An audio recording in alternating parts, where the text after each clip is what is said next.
My body is ready. All of this just works. It just works.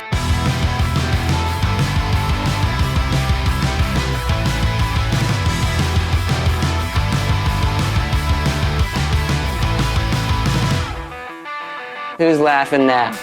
Hello, everybody, and welcome to episode 97, the We Could Have Told You That Redfall Would Suck episode of the Game Groofs podcast, the all-encompassing weekly gaming podcast from us, the Goodnight Groofs. My name is Matt, and today I'm joined by Josh and Paul. And I know I might be a little echoey. I moved into a new place. I noticed it last episode. Just bear with me for a little bit. We've got some wall foam on the way from Amazon. Just bear with me. Is that true? You bought some wall foam? I did. Nice. It's on the way. We've had mountains of emails. About how terrible you sound. Yeah. It's endless. Yeah, we've actually never gotten a single email before, and then they all came out of the woodwork. I don't think it was that bad, but editing the entire episode, I noticed it, and right now in my own ears, I notice it, but I'm drawing way too much attention to it. Let's move on. Let's get into things with the peak of the week. Instead of asking you guys how you're doing this week, I want to ask everyone what their peak of the week has been. So, Paul, what's the best thing that happened to you this week? It's tough because, a lot of good things have happened this week. Nothing noteworthy, but I've just had a pretty nice week. I really want to say a gaming thing, but I feel like, we have the water cooler here, and sometimes I blow that load a little too early by talking about, this was such an amazing time. And then later when I talk about hardcore WoW, you don't know whether or not I'm going to say it was good or bad. I could be like, going to talk about hardcore WoW now. Well, pretty quickly after. The point is, the peak of my week is just today. I had a really nice day. I've been having a great time at work. Like, I've just been really focused in, which has been nice. And been kind of like on top of my shit and taking on some responsibilities, some new ones, which has been cool. And in addition, I went for a lovely walk at lunchtime with Rachel. Went up to the Starbucks near us, and I got a slice of pizza, not at Starbucks. That would be weird. Yeah. And at a pizza place there, which was really good. And we just sat on the Starbucks patio, and it was kind of nice enough to do that because it's been cold. And then we did some yoga after work, which Rachel's been kind of getting into. And so, it's just had a nice day together, and I've been really focused in on work, and I'm kind of feeling like an adult today, and it's kind of nice. So that's the peak of my week.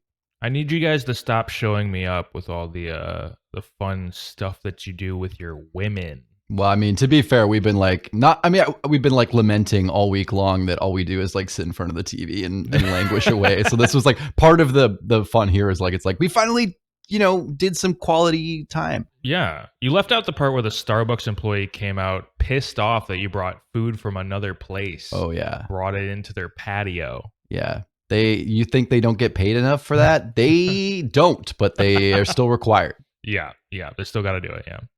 Josh, what was the best thing that happened to you this week? That's a fantastic question. One we ask every week. It's so great. Yep. I probably just the tattoo I got. That's number 3. Whoa. Above the right knee. I know y'all didn't see it because I'm just completing my quest to become a manga panel. So I got another one done. It's on the anime at the Discord. Go check out the Discord. Because you can see One Paul's Breakfast 2, the tattoo that I got over the weekend, which is my certified peak of the week. Really happy to get it. It's one I've been thinking about for a minute, and it took all of about 45 minutes, so that was cool. How far above the knee are we talking? Not super far. It's nowhere near my dick and balls, if that's what we're getting at. That's where I was going. Okay. Yeah. I Googled this week best manga for beginners, went to Reddit, started reading recommendations, immediately said, what the fuck am I doing? And I looked at a couple things on Amazon, and I was like, I don't even like regular comics, so what am I doing? I don't need this hobby. Yeah, no, why am I? I've caught myself looking up sewing patterns this last week, and then I thought, well, I don't even want to do that.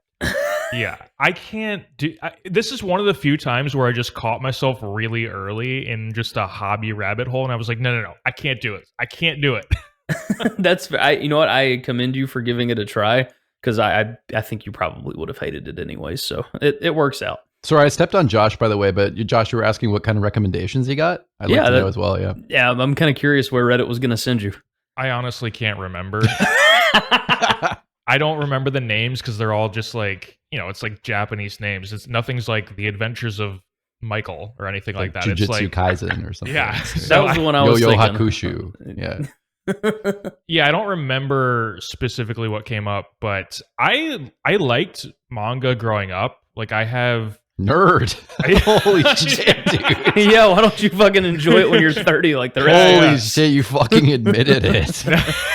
like I got the Shonen Jump giant like graphic novel sized books from Target every once in a while, and I have some Saint Seiya, which is Knights of the Zodiac. You love that shit. Yeah, I do. I have copies of those, like the first 3 or 4 volumes, and I don't know. I liked it growing up, and I do think that I would like it better than traditional like North American comics, but I can't. I just can't do it. I can't do it right now. I just realized you were responding to Josh, but my first thought was just like, was this the peak of your week? No. Matt, what was the peak of your week? Not much more exciting. So last week my peak was my vacation. This week my peak was just being home. Oh, Yeah, I'm a homebody. I enjoy being home. I just like having all of my things around me. anything else that you like at home? Like people that you enjoy being home with, or? I like my dog, Maya. She's fantastic. And of course, I love my wife. She's great. Oh my God, nerd! You admitted it. Damn, I didn't even Holy mention mine shit. this week. Come on, brother. We got to keep those numbers down. I like going on trips, but I don't love it. I love being home though, and not much happened this week. Like I had fun on a stream with Paul. I played a fun single player game that we'll talk about a little bit later. But yeah, I mean, just being home. That was my peak. Home rocks. That actually does. Yeah, it slaps. I've learned that more as I've gotten older. And being around my wife. Hell yeah. Yeah. Hell yeah. Monogamy. Shout out. Shout out to monogamy. Shout out to penguins. It's monogamy for my hog and me. Yeah. So this is an interesting episode. We're not doing show me your trends. We're not doing trending topics because we don't got fucking time for it this week. Easy. Yeah, this is a big one. So we're jumping right into the big question, appropriately enough. And I think you guys are going to really like this discussion. This was teased on the Discord. I originally said that it would be next episode, 98. Turns out, suckers, it's early. So here's the big question. Before I fully dive into the big question, though, I'm going to name a few announced but unreleased games. All of these games are currently without a release date, and all but one of these games have any sort of a release window at all. Ara, History Untold, Forza Motorsport, Fable, Perfect Dark, Everwild, Avowed, State of Decay 3, Senua's Saga, Hellblade 2, Contraband, The Outer Worlds 2, Project Mara, an untitled Ninja Theory project, Project Midnight, an untitled Compulsion Games project, Untitled Indiana Jones project, Wolfenstein 3, The Elder Scrolls 6, Fallout 5.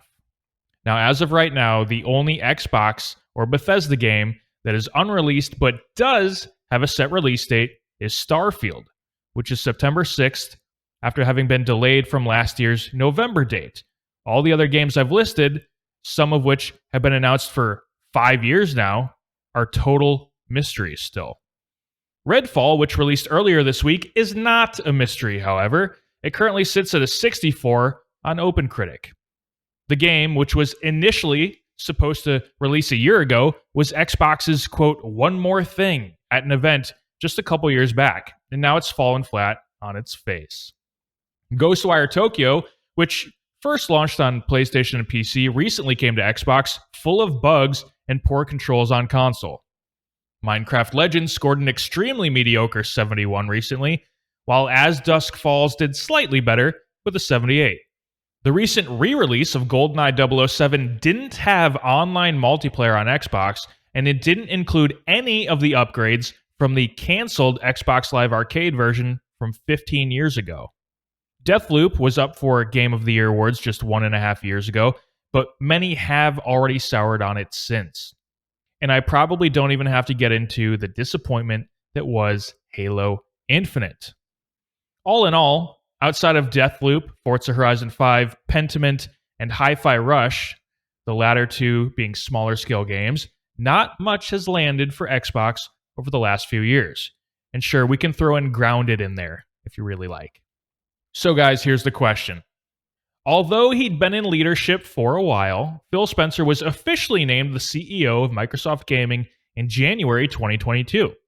Microsoft's fiscal year runs July 1 to June 30. Does Phil Spencer make it to July 1, 2024? Paul, we're going to go to you first as we change the course of corporate history tonight. I'm so glad to be here tonight. Thank you so much, Matt, for inviting me on the show to talk about this important topic. I know that the things we say here hold a lot of power. I have to be really careful with my words here because this is going to reach a large audience. So I just want to say, first off, thank you so much to Phil Spencer for everything you've done for Xbox gaming, for Microsoft, and for us gamers out there. We salute you, we appreciate you, and we wouldn't be where we are right now without you. Now that being said, yeah, we're 2024. We're going to be coming up, not quite, but we're going to be coming up on close to 10 years of the reign of Phil Spencer, of him kind of heading up Xbox. Now, you mentioned 2022, CEO of Microsoft Gaming, but that is, what's the title specifically? 2014, he was the VP of something or other, and he was the head of Xbox, Microsoft Studios, all that kind of stuff. But what's the new title? Sorry, I just was trying to remember. He's the CEO of Microsoft Gaming. Microsoft Gaming. Yeah, I couldn't remember if it was like Xbox Gaming or Microsoft Gaming. So 10 years is a long time. And so I think it's a great time to evaluate this and think about this. What has the impact been? Of course, Phil Spencer did take on quite a tough duty following up from Don Matrick and the failure that was the Xbox One launch. Not to say that the Xbox One on the whole was like a complete failure as a console or at producing exclusive games, but it was a tough road. Kinect was rough at the end of the 360 era, following into Xbox One. Things were tough there. So I think a lot of gamers and a lot of Xbox fans were not happy at the time and wanted new blood. Phil Spencer is not necessarily a Todd Howard of PR, but I think there's a lot of PR that went on with what Phil Spencer's era came through. I mean, he was younger. I mean, I also perceptibly felt younger. There was a lot of new energy, someone who understood gaming, someone who came up from the bottom at Microsoft, someone who had been there this entire time. And like, even though he had worked at Microsoft from a very young age and worked through the ranks, gaming was always his passion. So there was always this thought of like Phil Spencer as almost this like folk hero, I think, to like the Xbox fans and even like the Windows gaming fans, but especially the Xbox fans, that this is like this great white hope that's going to come in and, change things. And then we start getting, there's an Xbox One, there was an Xbox One fan page, not a fan page, but you know what I mean? There was like there was a page where you could submit user submitted ideas for how to change the interface, things you wanted to see on Xbox. Oh, wow. And I didn't know that. Phil Spencer, very early on in his tenure, just took like the top things that were in this feedback site and like implemented most of them, which was really impressive. Quick turnaround, done very well, done very cleanly.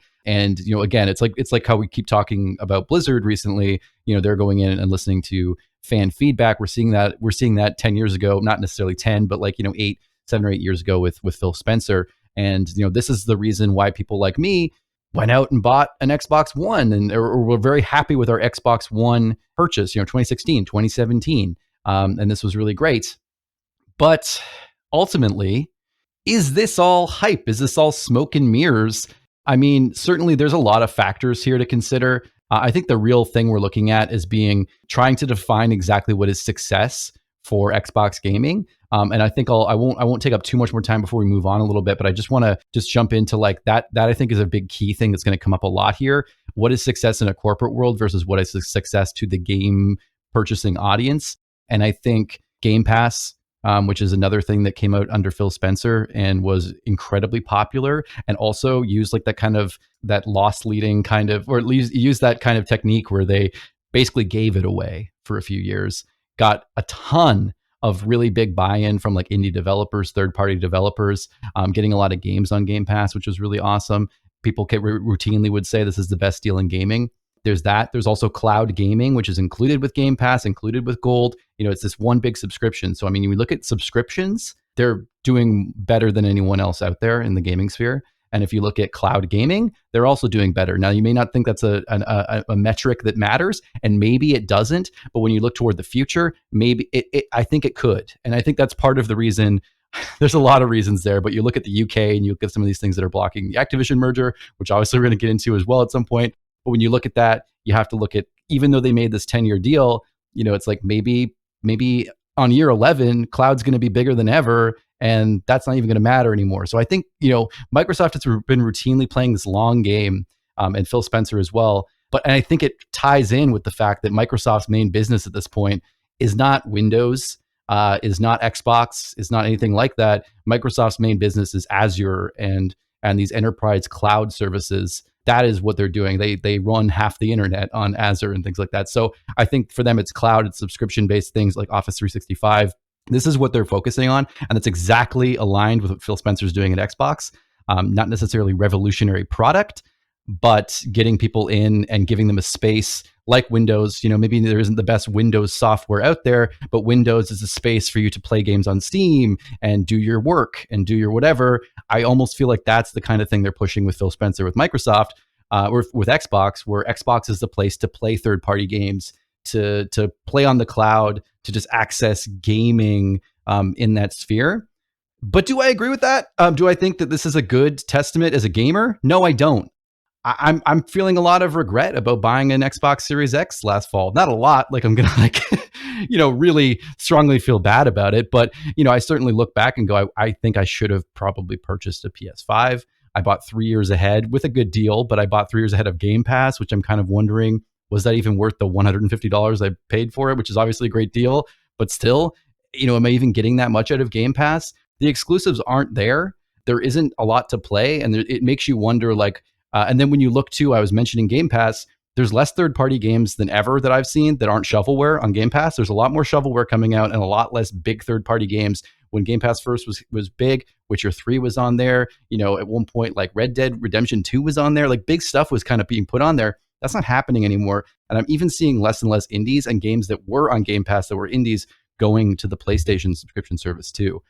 So I think even in their bed of third-party games, we're losing out a little bit here.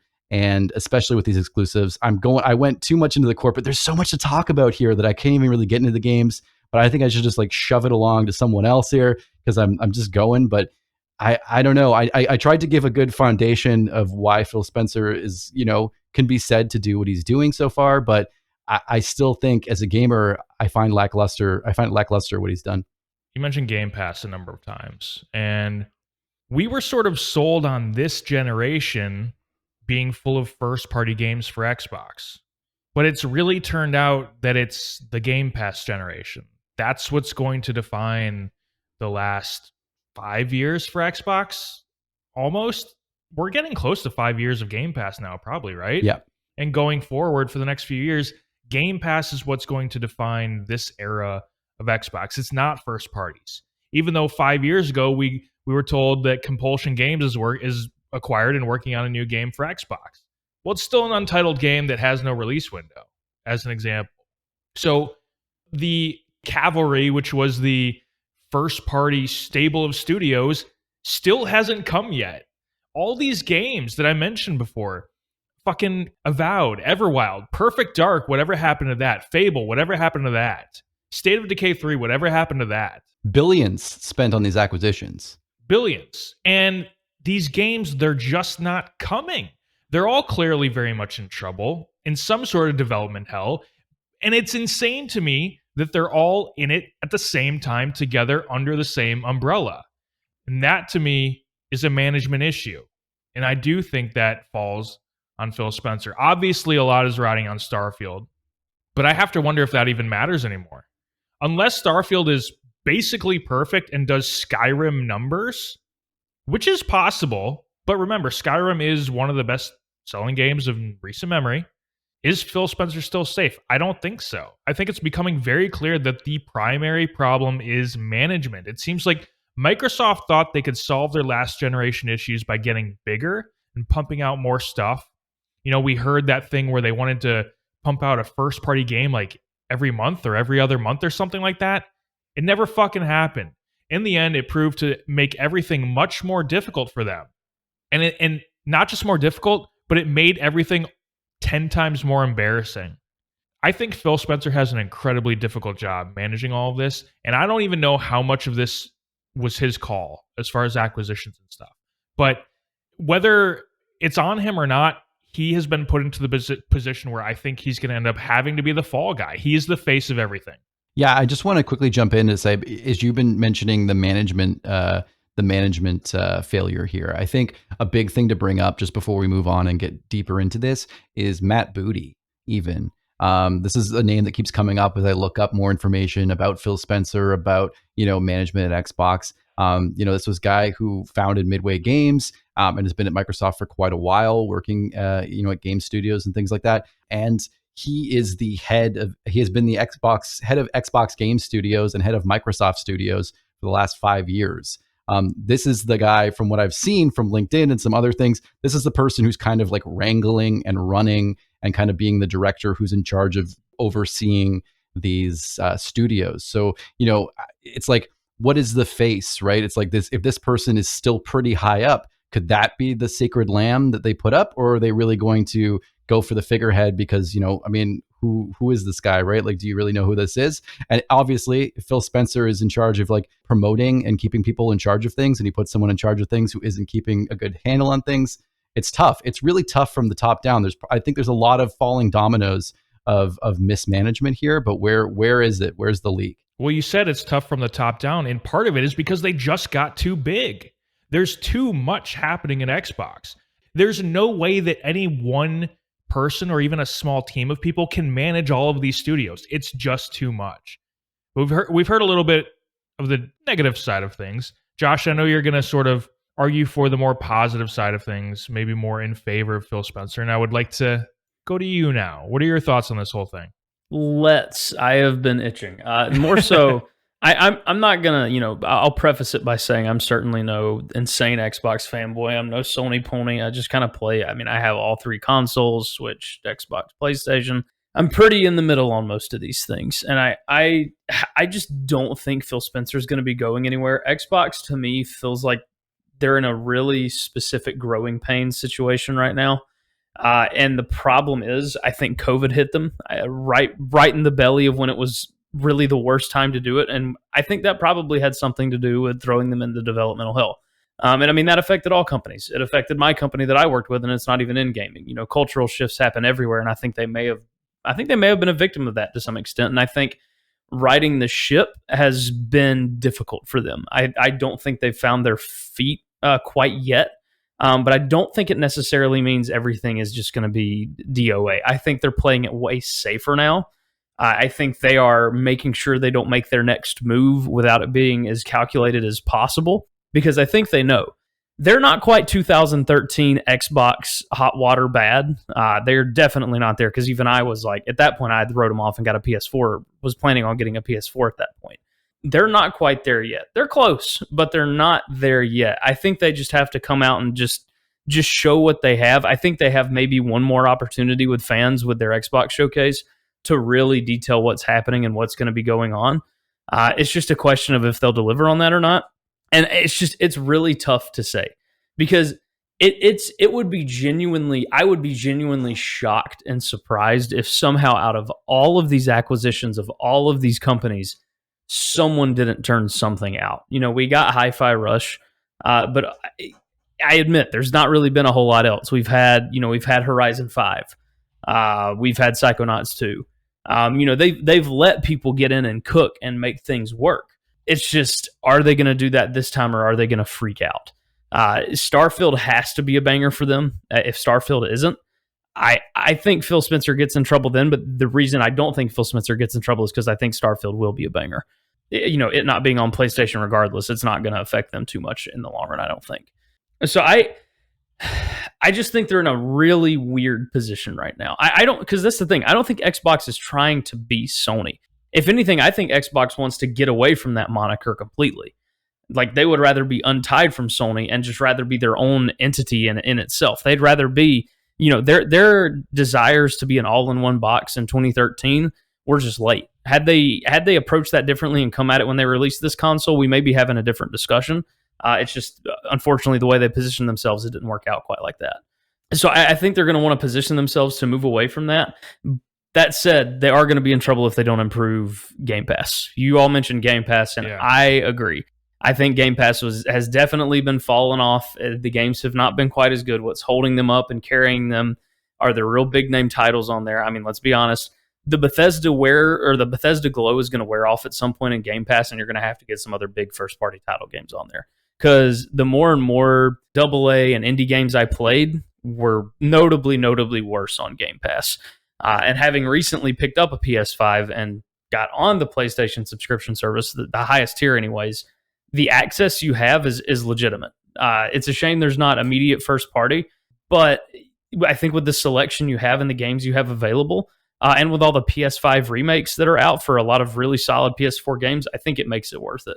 And I don't know what Xbox's response is to that. I don't know when that well dries up. I don't know when they try to just throw more money at the problem, because Game Pass just isn't the shiny new thing it once was. And I do think they're in a little bit of hot water there. But I guess just to kind of put a bow on it and continue discussion, I think that I think the main issue is PlayStation 5, right, has this market cornered on single player, larger than life stories that you play through on a character, explore a world. I think they do it incredibly well. And I think their efficiency and management, it probably is a large part of the reason they have done so well consistently year over year with making sure these game developers are able to give them games in a reasonable time. You don't see a whole lot of crazy delays with Sony. And I think that is to be noted. And it just makes me wonder when Xbox will get caught up to that point. I'm not sure if they will, and I don't even know if they want to. When have we seen a big single player episodic game from Xbox? I don't think we're going to. I just don't know what they're going to go for. They feel like they want to be... It's hard to put my finger on. I don't know exactly what they're trying to be. I feel like they're in this weird, it's like there's this pregnant pause we're dealing with Xbox right now. Yeah, I think there's a big... those are great points. And I think there's a big difference in how Sony and Xbox are conducting business. And it's just because Sony and Microsoft are so vastly different companies, both in how they're run, both in where they're headquartered, and both in market value is insanely different. Like I mentioned before, I think there's a lot to do there with cloud software, with servers, that kind of stuff. I think that it depends on how things are going to look, but I mean, I don't know if they're even coming at this from the same sense of it matters about the box, and it matters about the games, and it matters about being like Sony or being like systems or consoles were in the early 2000s or the whatever. I don't know if they're even playing that game. I wouldn't say they're playing 4D chess, but I think they're just playing their own game where they're like, let's get something out that's cloud, that's everywhere, where you can just play whatever games you want, and we'll worry about the games coming out and being exclusive later. But we don't really need to sell the systems, because it's mainly about selling subscriptions and getting that brand awareness of Xbox. Obviously, they don't want to be unsuccessful, and I can't verify that this is exactly how they're thinking. But I think Phil Spencer's kind of the architect of this, and I think when you look at Satya Nadella, and I keep saying Nutella, Satya Nadella, the CEO of Microsoft, and you look at the board and that kind of thing, I don't know if they're going to look at Phil Spencer and go, oh, he hasn't come out with the exclusive games anytime recently, so the Xbox isn't selling as well as the PlayStation. They're thinking this guy has a vision for the future for what gaming will look like at Microsoft, based on our servers, based on cloud, based on subscriptions. And we need to let this guy, work out the next 10 years of this, plan that's going to be, that's been architected in the stone for so long. But yeah, I think you see it even when you look at Sony versus Microsoft. Sony will make a move, Microsoft kind of memes them. But I mean, and this obviously, they still play the game. They get their lawyers on them, that kind of thing. But Microsoft will make a move like this Activision Blizzard acquisition, which we'll get into more. But Microsoft will make an acquisition, and Sony will dog that hard. Like, we have to stop this. We have to keep them from ruining gaming and having a monopoly. Like, they're very concerned because they're playing that their whole business is this. I mean, Sony has a vast business, but gaming is a large moneymaker for them, and it's something they're very concerned about, selling the box. So for them, that's important. Exclusives are important. They're going after Microsoft for that. But you kind of see on the flip side, Microsoft isn't as concerned about what Sony's doing because they're not playing that same game, I think. But yeah, I think getting around to what I was going to get to here is Activision Blizzard King, this crazy acquisition. Is this a death knell? Or not necessarily a death knell, but is this a red flag right now? $70 billion acquisition held up in, it's been in many international bodies and courts and things like that, completely held up right now in the UK. They're saying we're going to get our best legal teams on it. We're going to fight this.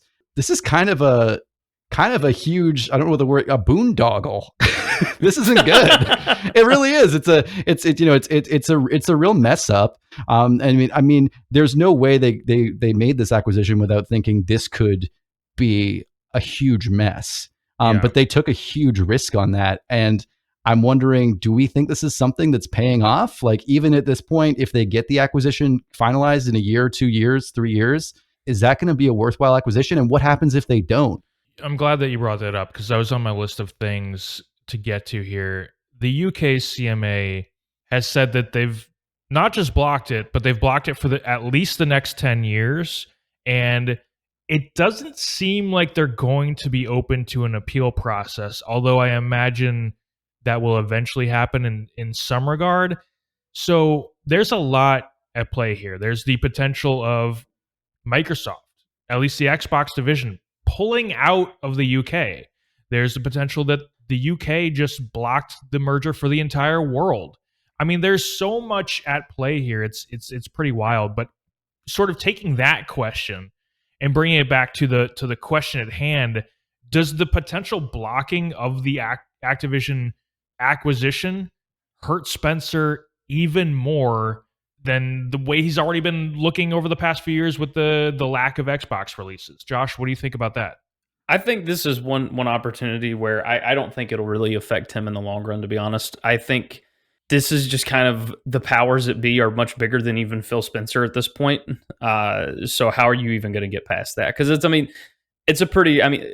when it happened, people like Sony was freaking out and people were like having panic attacks because they didn't know what the fuck was going to happen because of the sheer imagining of Microsoft's power and Activision Blizzard together. It was, that's a pretty big dick to swing around. But Josh, you said, I just to interrupt, but I want to pose this to you. You said it's not really at Phil Spencer's detriment, but he made this acquisition, or he is the figurehead of this division or company making this acquisition. Don't you think he should have considered this as a major risk that could have happened? Yeah, and perhaps that should be something that could be considered. But hey, that's also what you hire your lawyers for. So that's why it's tough for me. Once you get past the actual gaming business of it, which is so hard to because it's still technically part of it because business is business and they're not going to let you do everything you want to. But I just kind of feel like it goes over him at this point. That's really the only thing I can say, because obviously a little bit of the onus is put on him just because he's the one who, I'm assuming he and a bunch of other figureheads floated it and then proceeded with it. Yeah, I want to know how that happened. I want to know is Steve Ballmer still like the head of Microsoft right now? Steve Ballmer is not remotely involved with Microsoft. Okay. Who's like the head of Microsoft? Satya Nadella is the CEO. Oh, okay. So Nadella. So I wonder how that happened. Like, did Nadella come to Phil Spencer and say, like, this is the pool of money that we have for acquisitions. Who do you want? Maybe expecting him to say a bunch of smaller studios and they would get multiple. And Phil's just like slides him a piece of paper, just says Activision on it. and it's just like, okay, well, that's like the entire pool for acquisitions for the next 5 years. Okay, you go ahead, take it. Let's give it a shot. Like, I really wonder, was this Phil Spencer's idea? Did he really push for this? And if so, and it gets blocked, that's pretty fucking embarrassing. That's my worry. But I'm wondering too, when you bring that up, there's also the possibility, which felt to me like kind of the vibe I was getting, that this was like a Bobby Kotick idea, in the sense of like being like, hey, shit's hitting the fan here at Activision Blizzard. We know they wanted it. I'm unpopular. We're kind of like secretly, but not so secretly looking for a buyer. Yeah. Microsoft is the only one who has the kind of money to possibly purchase us. So like, hey, let's take a meeting. Yeah. No, that's possible. And then when you buy it, since I brought up the great idea, kick me like $18 billion or whatever for a golden parachute. Yeah. I made the joke yesterday on the Discord that this blocking led to Phil Spencer being out, and they brought in Bobby Kotick to Don't even. because what's funny is like Bobby Kotick is still, I've said it on the show before, but he's still at Activision Blizzard for a reason, because the shareholders fucking love him. He makes money. Obviously, you can say whatever you want about Bobby Kotick, but he's the reason why Activision Blizzard still exists today, and he's made many people very rich. So that's why he's still around. Yeah. Very true. Dumb fuck cum sucker, but my God, is he incredible at making money. He is excels at what he does. Yeah. I want to bring up a couple things that we discussed before. So, Paul, you mentioned how there's this emphasis on Game Pass and like sort of like just getting games on Xbox, because for so long that, especially last generation, that was the big thing. It's like, what, you don't have games. Turns out it happened again this generation, just in a different regard with first party. They have a ton of games on Game Pass. It's just maybe not what you want to play. But that's the problem to me. It does feel like the games have now become the afterthought. There's this feeling that Xbox studios are sort of like a collection of very different developers, that they're just like, who can we get? But the PlayStation studios are this single family with very similar values. And it just seems like there's this very clear communication and like code of values among the PlayStation studios that I don't know if Xbox has something like that. Like, I don't know if they have like a mission statement that everyone is living by, or if they're all just doing their own thing and they just get checks that are signed by Microsoft. That's a good point, because I mean Sony, there's also a big repertoire there that I don't think Xbox has really been able to build yet, because I mean they've made all these acquisitions in the past 5 years or so. Yep. So I mean Sony has had a lot of these folks. I mean, I don't want to assume, but Naughty Dog, just being one example, is one of their longest, has been with PlayStation for God knows how long. I think that probably plays a lot into the culture and values they've built up. But even Insomniac and Sucker Punch, recent acquisitions very much feel like Sony Studios. Yeah. And Sony was smart about that too. Like, look at Insomniac making Sunset Overdrive, making an Xbox exclusive. Sony was like, oh shit, we better buy them up, because like, oh, fuck, like maybe I heard these guys are going to buy everyone. Smart. It makes me wonder what Xbox asks of their, are they hands off? Are they way too hands on? Like, what decisions are they making? Because it seems like Sony just lets their companies kind of do their thing and work on it. I think it's the opposite. I think Sony is incredibly hands-on from the top down, and I think Microsoft is hands-off. And I think they're hands-off because they don't have the bandwidth to actually have a cohesive hands-on attitude. I think, too, there's something to be said to, again, running things the Microsoft way, using Microsoft's corporate strategy, which is really cutthroat, really intense, very business-based, trying to run a game studio, which I think we're trying to run a shit ton of game studios, which is difficult.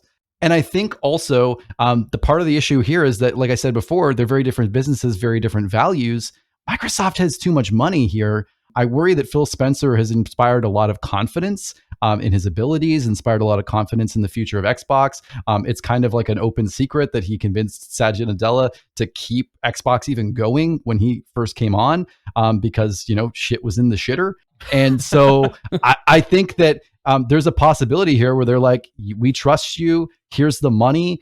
Go. And he's like, well, okay, well, let's let these companies, let's not be like the classic Microsoft cutthroat. I'm going to be the cool guy. And we're going to go ahead and let all these companies kind of make games at their own pace, take their time. It's like the thing with Ken Levine, where it's like, well, they're they're keeping them. What's the company, sorry, that's doing that? Is it EA or 2K? 2K is letting Ken Levine just kind of for like 10 years make and scrap game after game because they know so he's going to come up with something good, or they hope he is. And I almost feel like that's what Microsoft is doing here, continuing to let these studios flounder and make stuff, and they're like, hey, if it's not perfect, delay it a year. We'll bring it out then. Who cares? But I feel like they just keep doing that, and there's too many studios to do that. And all of a sudden they've hit this point where they let every studio do that, and they're looking at the calendar and they're looking at the empty release schedule, and they're thinking, oh shit, we didn't crack down on any of them. And now every game is in development hell at once. And so do I think it's something they can come around on? Possibly, but it's not good. And I also, one last thing I just want to say here on this point, because we were talking about ABK and that acquisition. I also think it's one of those things too, where it's like, you look at all these studios that Microsoft acquired, so many more. I mean, Sony's made some acquisitions too, but even ignoring Activision Blizzard, Microsoft has made far more acquisitions and some pretty high profile ones. And then instead of putting the money and the time, and I know money doesn't solve everything, but putting the money, the time, the effort into continually supporting the studios they've already purchased, giving them higher budgets, giving them more talent, giving them more time through money to be able to produce good games, they go out and they spend $70 billion on a humongous publisher so that they can go, okay, and then they'll burn through that. That's what they keep doing. They bought Bethesda. Starfield was already pretty much a thing. And now they get to let Starfield come out. Now they've bought, or they're trying to buy Activision Blizzard. You know, they have some Call of Duties coming out. Those are always in the pipeline.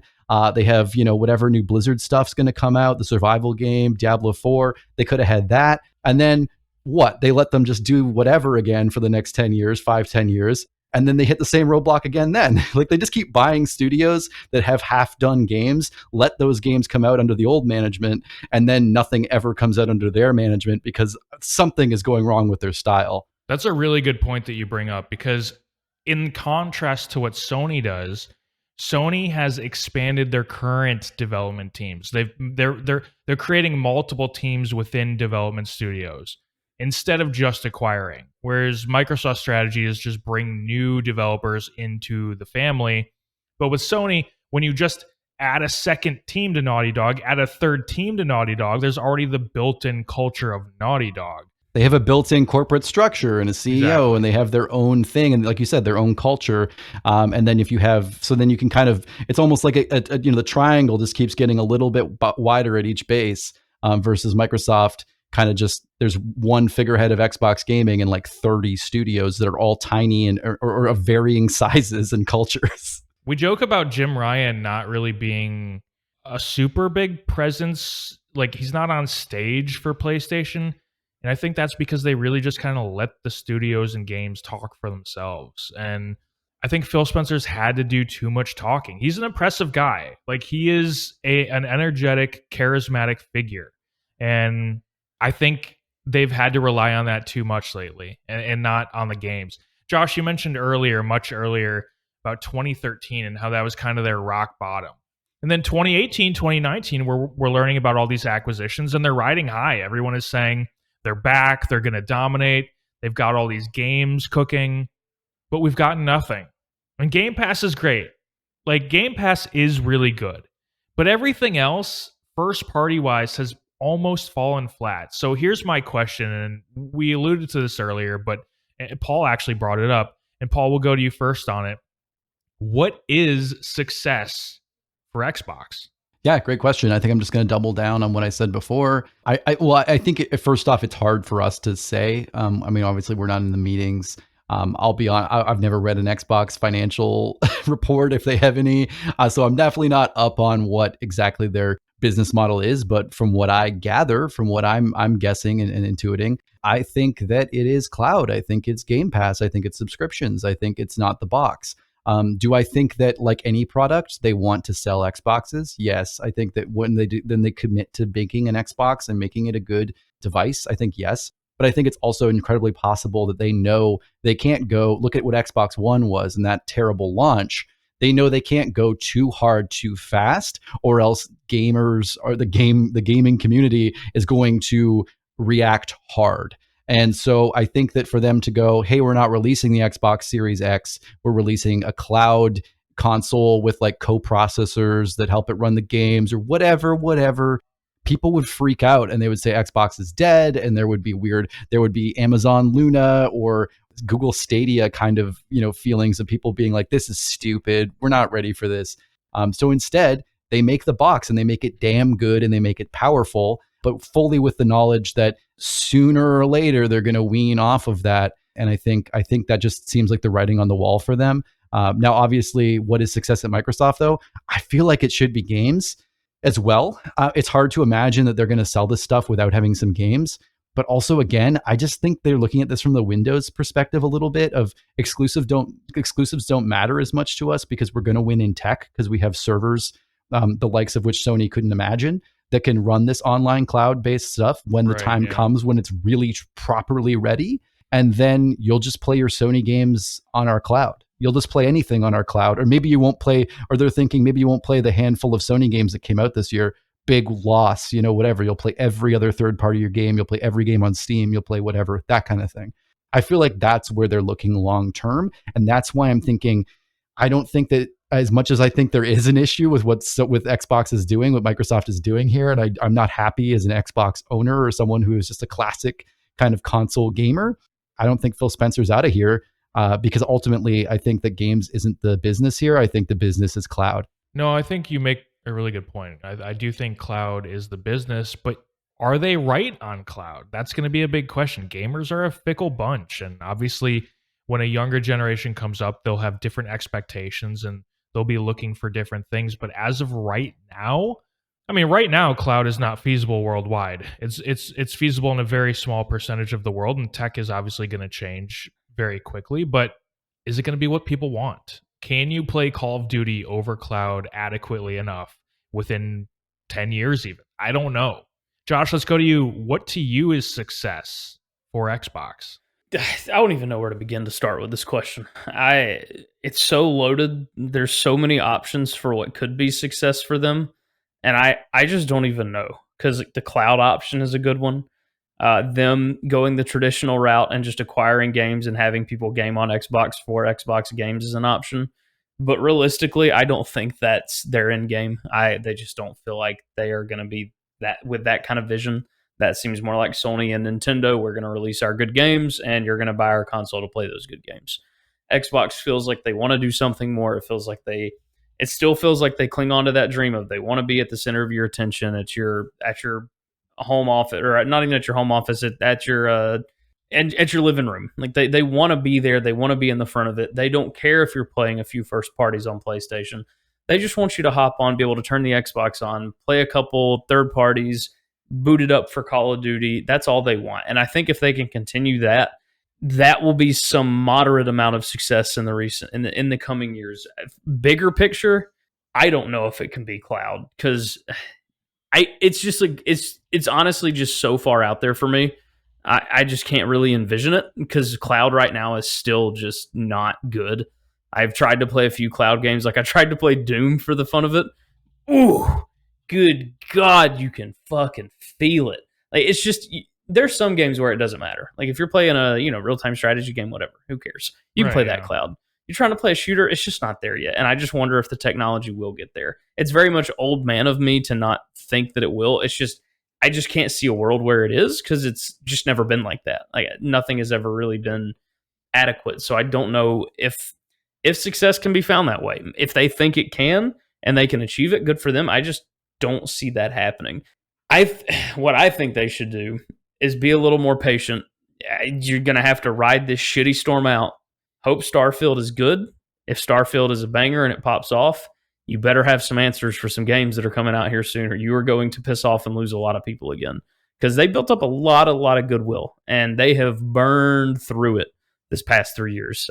People have been very patient. People saw the vision, and people are getting a little blurry-eyed to that vision now. People aren't so sure on it. And it makes me wonder if that vision for success is even attainable anymore for them. But we'll have to see. If they can pull it off, I think it's one of their best routes. It's traditional, yeah, but I mean, just in the short term, shit, you got to go for it. You got to have some games on your console. And right now, they just don't. I ain't turned on the Xbox in a minute since I got the PS5. I mean, like, yeah, it's new, but like still, there's not a whole lot that's drawing me to the Xbox.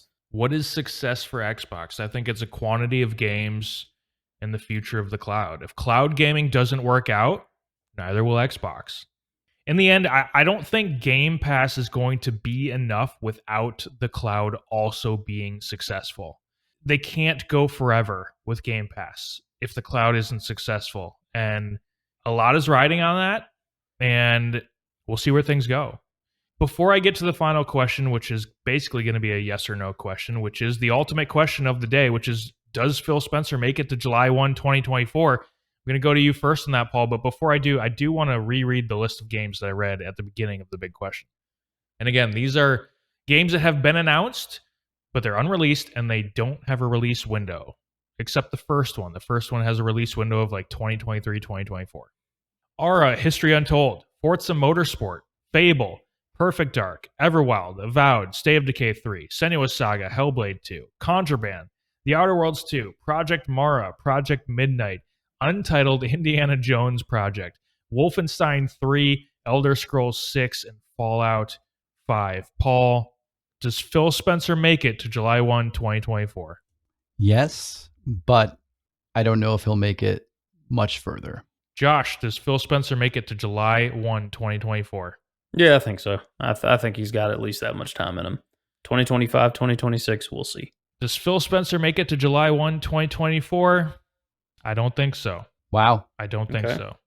I think Phil Spencer is gone in the spring of 2024. Put it on the fridge. Put it on the fridge. Put it on the fridge. That's the biggest prediction I think any of us have ever made on this podcast. that's a big, bold one. Hot take. This was a really good discussion, guys. I really enjoyed it. And I wish Mike were here for it because I know that he would have had a bunch of really good points as well. But maybe he can chime in next time he's on the show. But good stuff, guys. That was fun.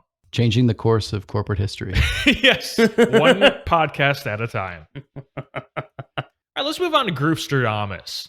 In Groofstradamus, the panelists and I make predictions for the open critic scores for upcoming games. We're going to rotate around, taking turns to guess the scores of the next few major upcoming releases. Once all the games have been released, we're going to check back and see how we did, and then we'll make predictions for a new batch of games. The panelists with the close guesses, as long as it's within 3 points of the actual score, will win the round. Okay, so let's revisit how we did last time. So last time we had Wolong Fallen Dynasty. Scored an 81. I said 77. Mike 83. Paul 84. Josh is the winner. He said 82. Next we have Resident Evil 4 Remake. It scored a 92. Did really well. I won that one. I said a 90. Mike said 87. Paul said 85. Josh said 82. Minecraft Legends came out. It scored a 71. None of us got it. I said 84, Mike 80, Paul 82, Josh 86. Dead Island 2 came out. It scored a 75. I said 81, Mike said 63. Paul won this one. He said 74. Josh said 68. Star Wars Jedi Survivor came out. Scored an 86. I won. I was right on the dot. I said 86. Mike said 93. Paul said 83. And Josh said 90. Redfall came out, scored a 64 on OpenCritic. None of us got this one right, of course. I said 79. Mike said 73. Paul said 82. Josh said 78. Mike was pretty low on it. Not low enough. Not low enough. Guys, obviously you didn't make predictions that it would score a 64, but like looking back, do you even think that was in the realm of possibility for Redfall? When we did this months ago, did we think that was in the realm of possibility? That shitty of a score? Absolutely not. I thought it at least had some sort of charm and polish that they were going to, it was going to be your every other Left 4 Dead style shooter, whatever. But I mean, you look at the gameplay and just watch it.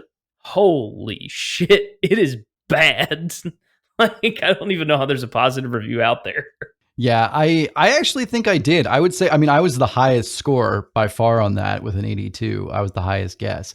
But I remember feeling bullish about that guess. I remember kind of saying, I'm going to take the stab here and kind of vote with what I want it to be, which was 82, because it did feel like the underdog. I don't want to give it like kudos for being like, oh, it's the scrappy underdog, but it did feel like it was kind of coming up short, and I was hoping that it would kind of be like a hidden gem for me maybe, but no. You guys know that term that I love this term. That's a Game Pass game, right? It's pretty bad when your first party game really doesn't even deserve the term it's a good Game Pass game. It's pretty bad. It's like a shovelware Game Pass. Yeah. I almost try every Game Pass, like first party that gets released on Xbox with their Game Pass. I am not downloading this one. This is not worth going over my data. Yeah, no, I think it's like over 100 gigs or something. Like, why would I Why would I do that? I wanted so bad. To like, even though everyone was like, this game looks bad, I was like, you know what? I'm going to download it. I'm going to try it. I bet I'm going to have at least a few hours of fun. No. Sucks. All right, let's go to the new games. We're starting off with a really heavy hitter. May 12th, we have The Legend of Zelda Tears of the Kingdom. All right, we're going to rotate through. And I've got Mike's scores here as well. I'm saying a 97. I think Breath of the Wild is a 96, I believe, on OpenCritic. So I'm just pumping it up 97. Mike says 96. Paul, what do you say? I was going to say 96 as well, just keeping it straight in with Breath of the Wild. But I think I might even go 95. Ooh, okay. Really rocking the boat here. Josh, what do you think? But to rock your fucking socks off, boys. Call it a 94. Oh, People are going to be a little upset at how open world and wacky and sandboxy it is, and they're going to hate it. And it'll knock a couple points off. They're going to hate it, and it's going to be a 94. Yeah.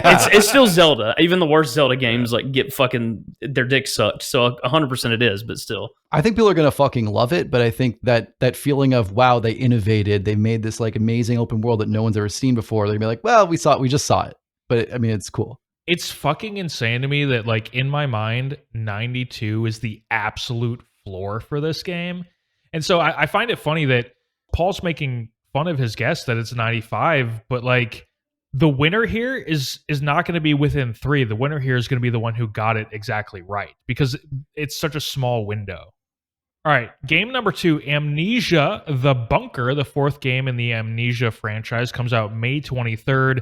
Mike is giving it an 82. Paul, what do you say? I was thinking maybe an 80. Okay. Josh? Game feels like a 78. 78. Last one got a 79, so you're right in the right. We're all in the right area here. Yeah.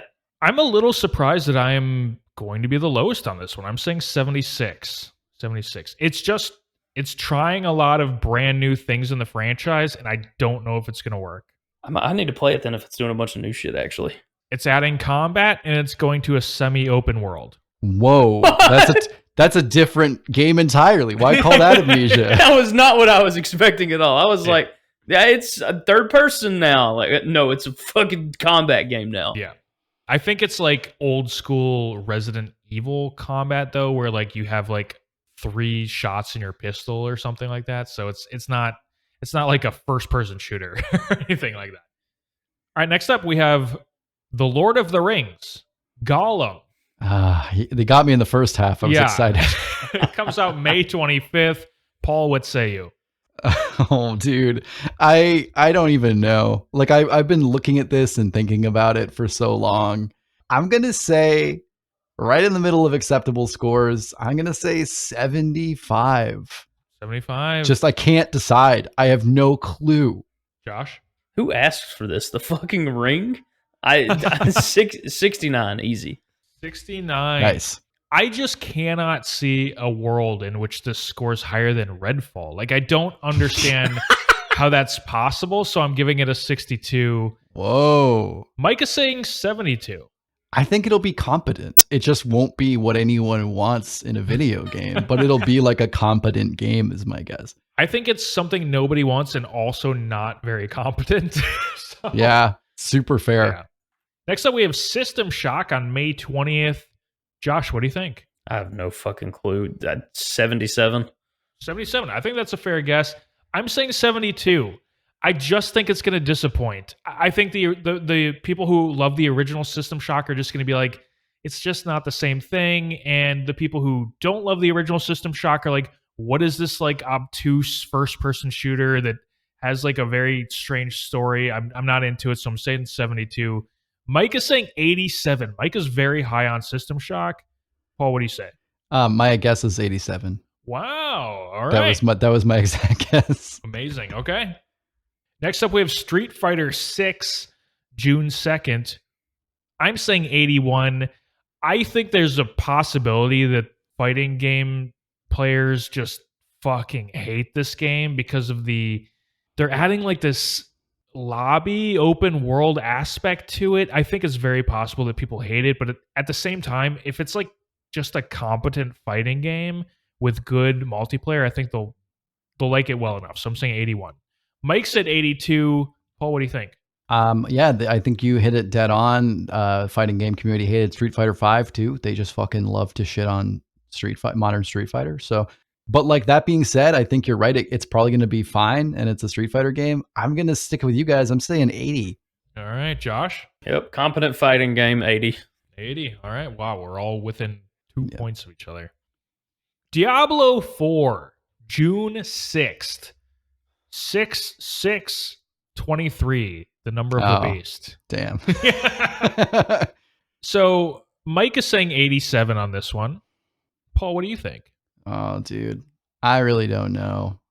I'm gonna go balls to the wall here. This is a Redfall guess. I was going with what I want it to be, but within reason, and say 89. 89. All right. Josh, what do you think?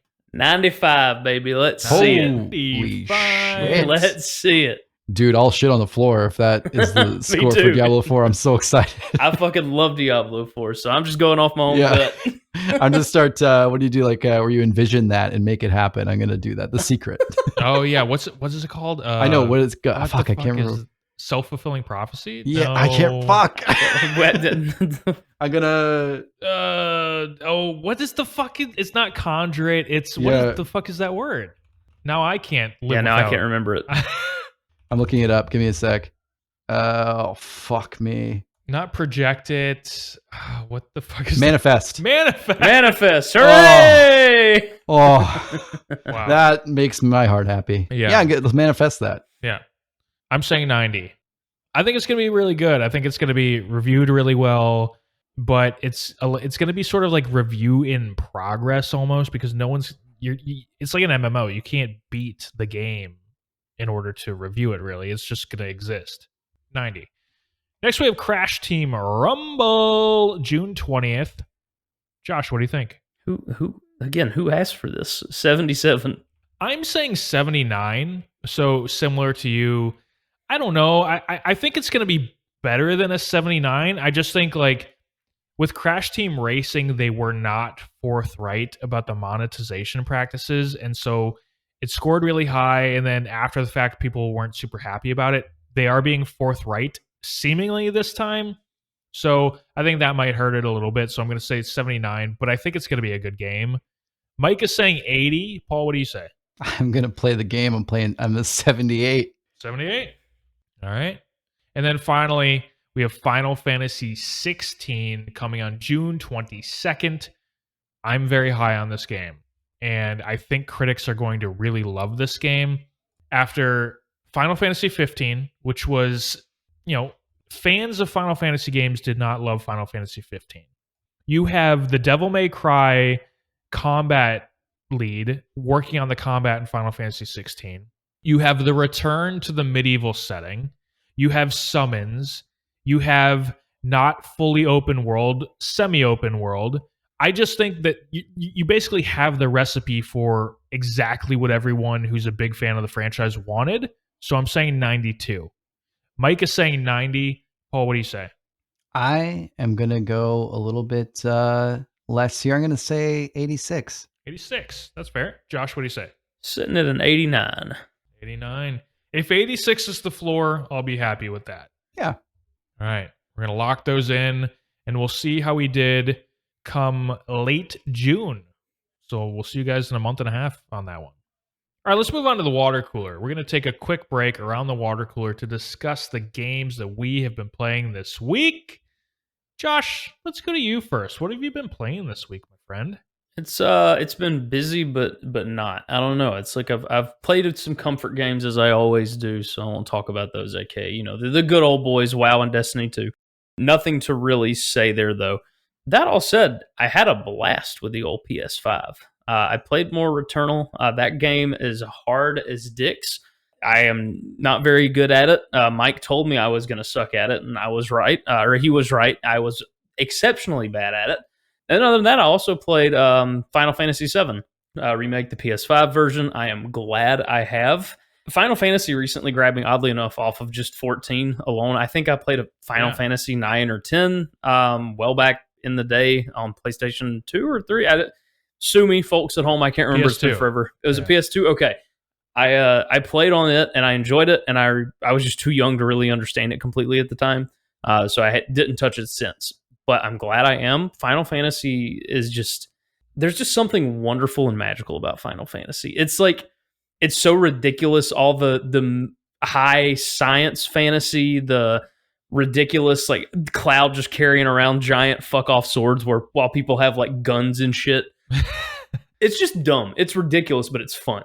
And the characters are so lovable in Final Fantasy VII. I see why people were really excited to play this as a remake, because the characters are fucking fantastic. They really are, dude. They're awesome. They're lovable. Cloud's a big old asshole, and you still love him for it. Tifa is, oh my heart, that is, boy golly gee, that's the new mommy right there. Nah, Jessie best girl. Shit, I don't know, man.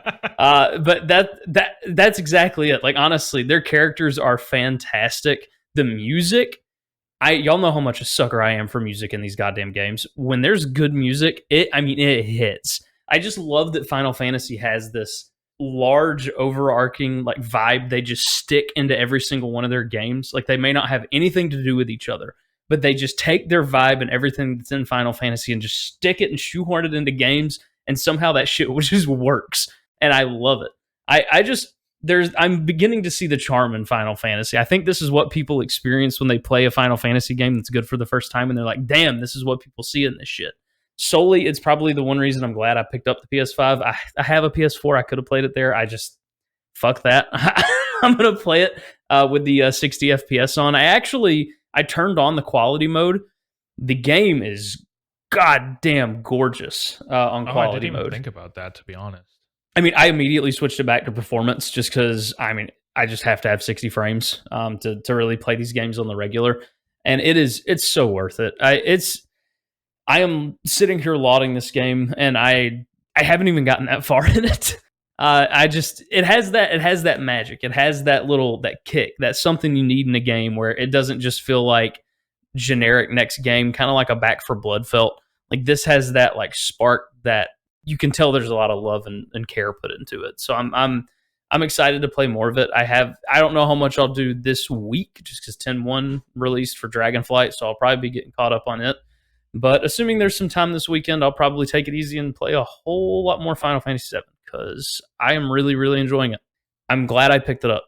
It's funny you mentioned how it seems like there was a bunch of care and love put into the game, and there was, because it was in development for fucking forever. So, and we only got part 1 of 3 for the remake. So, yeah, there was a lot of care put into it. They definitely took their time.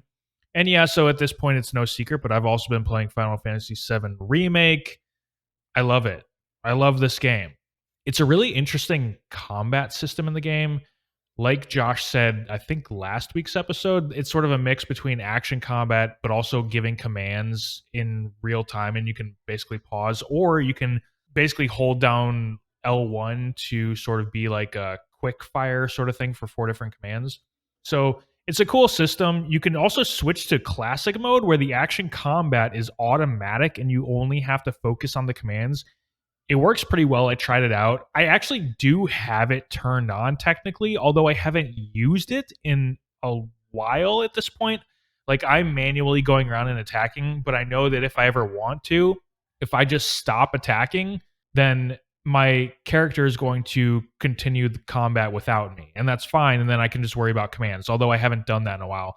But I feel like I just want it on in case I get into this really crazy situation where I need to start focusing on some magic abilities or using potions or whatever, and I don't want to worry about also having to block and stuff like that. So I have it turned on, although you don't need to. And I love that even when it is turned on, you can ignore it and basically act like it's not even turned on, which is pretty cool. I'm over 6 hours in at this point. From what I can tell, you can always save your game at any time. Everyone who listens to this podcast probably knows that I love that feature. I talk about it in RPGs all the time. From the JRPGs that I've played, which hasn't admittedly been a ton, it's not a feature that's typically in the genre, so I'm very appreciative of it, where you can just, from what I can tell, you can literally save anywhere, and they don't care, which is awesome. It's a fairly straightforward and linear RPG, There's a few open areas with side quests, like the slums where Josh is right now, where your character first stays. Other than that, though, the game is pretty linear, which is honestly a breath of fresh air from time to time. Instead of playing this massive open world RPG, it's kind of nice to just go through, meet the characters, enjoy the story, enjoy the combat, and just like have an experience that you don't have to think about too much. So that's kind of nice. And I love the world of this game. Just looking up from the slums and seeing the world around you and understanding the world building with like the cars from like the 50s, but also like this high tech, and Cloud walking around with a giant fucking sword on his back. My wife is making fun of the game the whole time because she's like, none of this makes any sense. And I'm like, exactly, that's Final Fantasy. Like, that's what Final Fantasy is.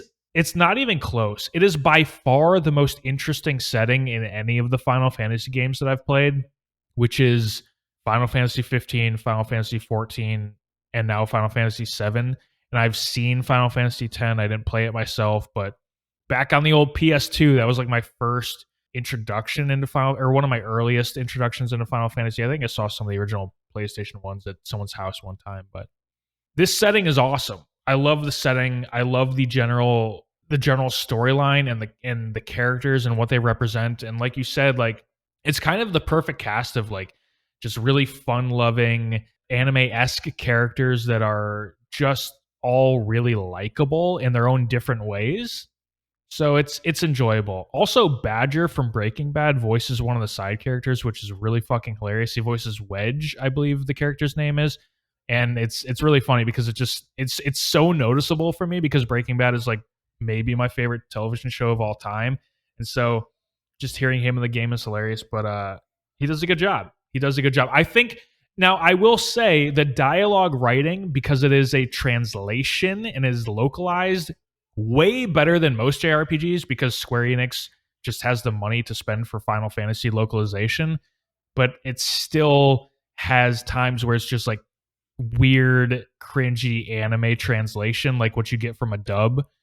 But it is what it is. The voice actors are really, really good. And so even if the writing for the dialogue isn't amazing, they do make the most out of it, and they do a pretty good job with it, even if they're not presented with the best material all the time. And so I'm loving this game. I always thought that I would like it, but I didn't think I would like it this much. And I'm really enjoying it. I'm going to keep playing. It's a fairly long game. For JRPG standards, it's fairly short, but it's a long game. So we'll see how far I go. But right now, I am really liking it. I also played a little bit of Hardcore WoW Classic this week with Paul. We both played Dwarf Hunters together on stream on the YouTube channel. And we're going to continue to do that. So keep an eye out for that. We'll probably be playing again this upcoming weekend. So keep an eye out for that. Had a lot of fun with it. I think, what are we, level 8, level 9? We're level 8, almost level 9. Yeah. So, but we're having a good time. Paul, I'll let you run away with what you played this week. And if you want to talk a little bit of WoW Classic, go right ahead. But I'm really enjoying it. I think that this is the way to do it for me to play with Paul on a stream. This is how I get into hardcore WoW. Solo, I would never be interested. Yeah, I agree with you entirely. I think just to touch on hardcore WoW here really quick, I mentioned last week I played a bunch of characters, got them to like level 5 or 6, died because I just pulled one too many mob, which I know is part of the fun of hardcore classic. But yeah, I think it's fun to play in a duo. But yeah, I also think it's hard sometimes with a duo where you just think, why are we even doing this? What are we doing with our time? It's nice to have the stream, even if obviously we're not like majorly popular content creators. It's nice to have people kind of pop in and just kind of have like a bit of an accountability. Like, I'm doing this as kind of some entertainment, and people can kind of chill and hang out with me while I play the game, as well as me hanging out with Matt, which was a lot of fun, and playing duos that way. And yeah, it was great.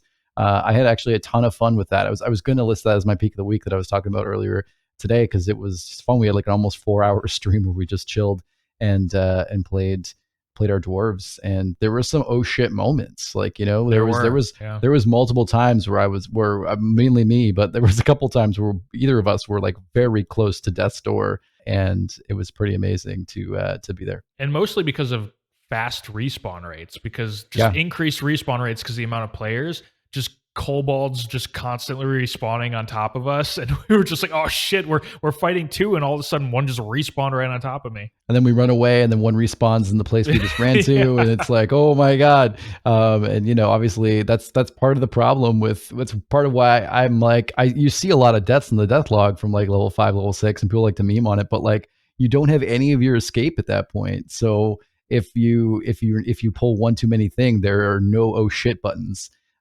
Which is kind of a problem. Not problem, but it makes it more difficult. I think there's like a level you get to where you have a few more oh shit buttons, and then you can kind of sail along a little bit more. So I'm hoping we get there soon. It's been a lot of fun. It's fun playing the same class. We thought that would be kind of a goof. And also playing hunters, because we each get a pet. So we'll have kind of like almost like a team of 4 fighting, and a little bit less of a chance to die. Something else can die for us. I wonder if that would be a funny hardcore rule. Like if your pet died, you had to abandon them and make a new pet. Or tame a new pet. Jesus Christ. That would be really funny. I actually really like that. And I'm kind of surprised that's not part of the official rules, because since Right? there are some class-specific rules. Yeah, that would be cool. I would really like that. Maybe we'll play that way. So It makes it really, really depressing as our pets die. But I think that's part of the fun. Like we got to keep them alive. Use men pet. It matters. They're not just meat shields. So maybe we'll think that. But yeah, it was a lot of fun. Otherwise, gaming, I don't know. This week's been kind of not a big one for me. It's been like that for a bit. Rachel's still playing through The Witcher, and so a lot of our like Xbox time is like me just kind of chilling and Rachel playing some Witcher, which has been awesome. We're just kind of playing through, like, obviously she's playing, but I'm just kind of chilling and watching and kind of getting involved in the story again, even though I just went through. When someone else is playing, I definitely can kind of enjoy it again, even though it's been pretty recent since we played it through. So with me is at the helm, so it's fun to see that. And I was surprised that there were points where I was like, oh, it's the same quest or whatever. But, you fall down the rabbit hole. Rachel's in some like side quests in Novigrad and stuff that I'd never seen, which it's not like I'm some Witcher master or anything, but it's like I've played through it a couple times. And I think it's really cool that like there's still so much stuff that I haven't done that I just like, because there's just too much. And I put like a couple hundred hours, and it's still so many things. So really cool on that. While Rachel's been playing that, I've been playing a lot of Vampire Survivors still. I've been getting into that a lot.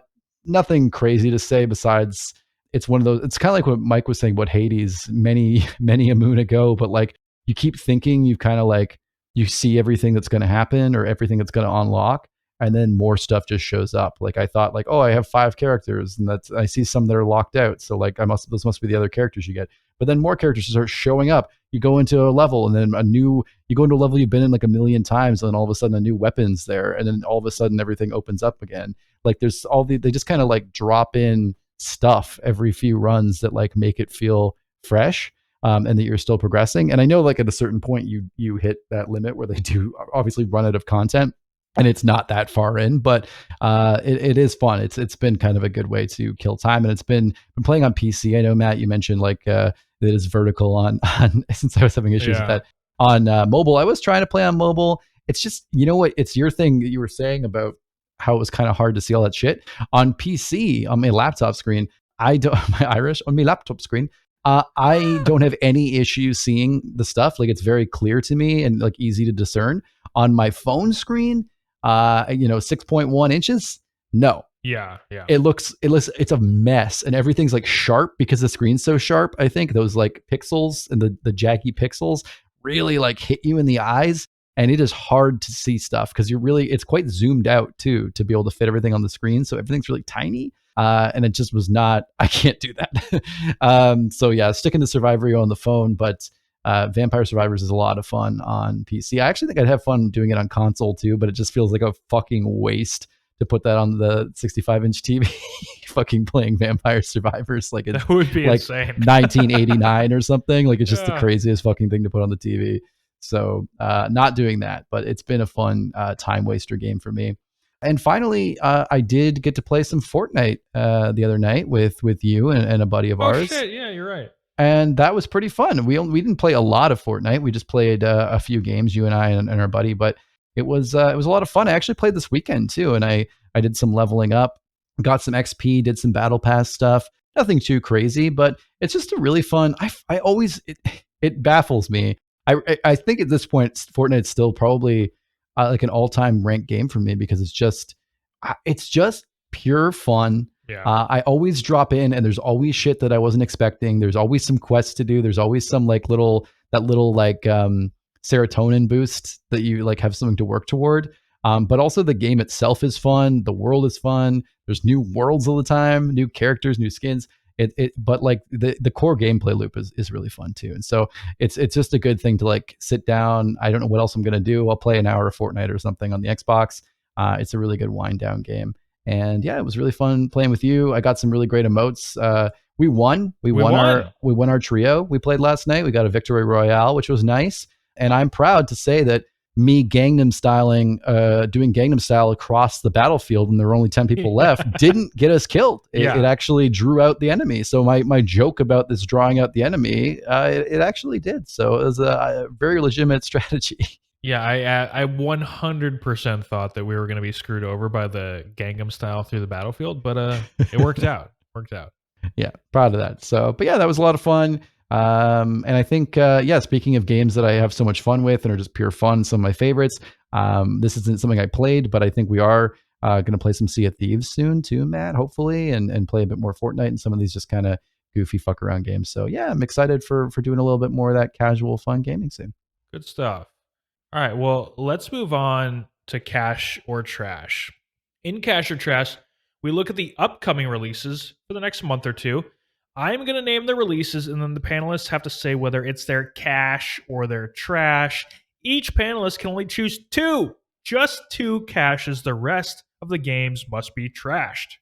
Before we begin, though, we're going to quickly revisit our picks from last time to get an update on them.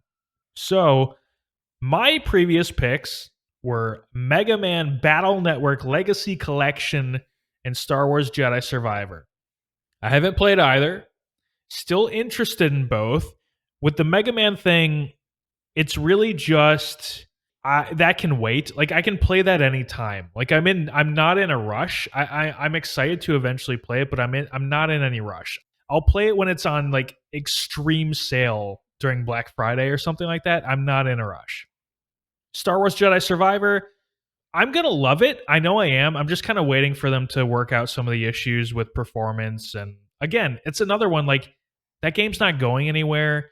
I don't feel like I need to be a part of the current conversation for it necessarily. It's just going to be a fun game that I enjoy whenever I get to it, which will probably be sometime this summer or something like that. So I don't know. I'm not in a rush, but these are both games I still fully plan to play, and I'm excited for both of them still.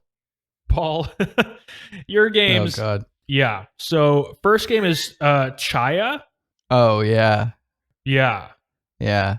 Gonna play that? No, but I actually am still interested in that. I've been interested in that for a long time. So, I mean, it is on the horizon. It's something I would consider purchasing at some point if I see it on sale, but it's not something I've played yet. What about Ravenbound? That game looked fucking sick. But also, like, I'm waiting to just see it randomly on sale and be like, oh, shit, yeah. Yeah. Josh, Coffee Talk Episode 2, Hibiscus and Butterfly. What are you thinking? I've played a little bit of it. It is Coffee Talk. Yeah, it's Coffee Talk. It's, it's Coffee Talk. I'm just looking for a good night where it's, Kayla passes out. She goes to sleep. It's like 10 o'clock, 10:30. You just kind of put on the chill lo-fi vibes, maybe have a nice chill mixed drink, and just play a little Coffee Talk before you go to bed. It's magic. I love it. So I got to find the right time for it. But so far, so good. Yeah. What about Jedi Survivor? I'm with you. I'm going to wait for them to iron some of these bad boys out. I'm still going to get it. There's so many other games to play right now, having just got a PS5. Like, I'll wait. I'll be patient. Yeah. Mike said Resident Evil 4 Remake and Star Wars Jedi Survivor. I think he's actually been playing Resident Evil 4 and enjoying it. Jedi Survivor, I don't believe Mike has played yet, but I think he's in the exact same boat as Josh and I, where it's going to be a game that he's going to enjoy, but it doesn't really need to be right now. Now, notice nobody picked Redfall. I think we knew in our heart of hearts that we weren't going to be picking that one. It wasn't going to live up to it, so there you go. Groofstradamus amongst all of us. All right, new picks. Let's get to it. May 4th, we have Ravenlock. I'm trashing it. Paul? Trashing it. Josh? Trashing it. All right. May 8th, Darkest Dungeon 2. Paul, what do you think? Trash. It looks cool. Trash. Josh? Yeah, it does look neat. Trash. I'm also trashing it, but Mike's cashing it. Oh, hell yeah. I'm not surprised by that. Mike's cashing it. This game has been in early access for a year and a half or so. This is the official 1.0 release, and keep your eye out for a potential review from Mike for this one. So we'll see how that goes. May 12th, The Legend of Zelda: Tears of the Kingdom. I'm trashing it. I'm trashing this one. Josh, what do you think? As much as I'd love to cash it, fuck that game. Trash. Paul? Nah, trash. Yeah, just not. We're getting so far away from what a Zelda game is. Zelda's in it, I think. Yeah, I think. I love Banjo-Kazooie nuts and bolts. Yeah, just take me back. I want a linear Zelda game with dungeons, and just take me back. Give me, you know what? Just remake Wind Waker and release it, and I'll buy it. Yeah. Give us a nice Ocarina of Time. Yeah. What was that? I said Ocarina. A little Ocarina. Yeah. May 16th, Humanity. Josh, our most human on the panel. I don't know. Yeah, What's we're your cyborgs. Yeah, you fucking demons. Trash. Paul? This thing looks fucking weird, man. Trash. Yeah. I put this on the list because I thought it might be a Mike thing. He didn't. He trashed it. I'm also trashing it. Like, what the fuck is that game that he loves so much? The game that was Ooblets. Oh, Ooblets. Yeah. Ooblets. Mike famously bought it and platinumed it. It's his favorite. To be fair, Mike did say when I sent him the list and he messaged me his picks, he did say there's too many caches that I could potentially pick. Gotta think. Humanity was one of them. May 18th, we have Firmament. Kind of interesting. It's sort of like a spiritual successor to Myst, basically. But I'm trashing it. I was never a Myst fan growing up. Puzzles, nah, not my thing. Josh, what do you think? Yep, same trash. Paul? First game on the list that looked cool to me, but still a trash. May 19th, we have Lego 2K Drive. I actually think it looks cool, but I don't anticipate playing it. There's way too much to play, and this is not going to make the list for me. So trash. Paul, what do you think? Yeah, it looks really cool. I love the building and driving aspects, but I also think when you have both, it makes me question how good either one is, specifically the driving. But it looks awesome. Like the graphics, it's cool that there's like the Lego graphics, but then also like this kind of like Unreal Engine, like more realistic looking graphic in the world. It's very interesting. It's still a trash though. Josh? Yeah, pretty much trash. May 22nd, we have Inkbound. Josh? Trash. Paul? Trash. Trash. May 23rd, we have After Us. Trash. Paul? Looks beautiful. Trash. Josh? Also a trash. May 23rd, Amnesia: The Bunker. Listen, I'm trashing it. I think adding combat plus the semi-open world is an incredibly bold move. It's probably also time to try a new direction for the franchise, though. I'm intrigued to see how the game does. It could totally refresh the franchise, or it could totally tank it. So who the hell knows? It's already kind of been on a downward trajectory since the first game, although I think Rebirth was somewhat well received, but who knows? I mean, this could go one of two ways, but I'm trashing it. Josh, what do you say? It looks pretty neat. I'm proud of them for going a different direction, but not enough to make me want to cash it, so trash. Paul? I can't play horror games where you are expected to kill the thing unless you're like a one-man army. I don't like the idea that I want it to be like, you can't fight it, run, or you can kill everything. You might be able to kill it. It's on you. This is your responsibility. Absolutely not. That's a full trash for me. Interesting setting during World War I. I think it's an interesting concept.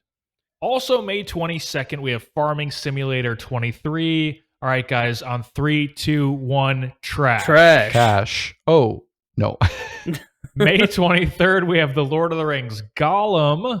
We finally found my cash. Yeah. So I have zero confidence in this game. I don't think it's going to be charming. I don't think it's going to be fun. I don't think it's going to have any redeeming qualities. I'm sure in a couple of years, people on Reddit are going to call it an underappreciated hidden gem. But no, I'm trashing this game. Paul, what do you think? It feels like it should be a VR game. That being said, I'm trashing it. Although I would cash it if they had mod support. Oh, yeah, like that could make things really interesting. funny. Josh, what do you think? It just looks so fucking goofy. Like what? Like Gollum. It looks like the definition of the word goober. Like this game's a whole ass goober, like a trash. Those PS3 graphics, like early PS3, late PS2 graphics.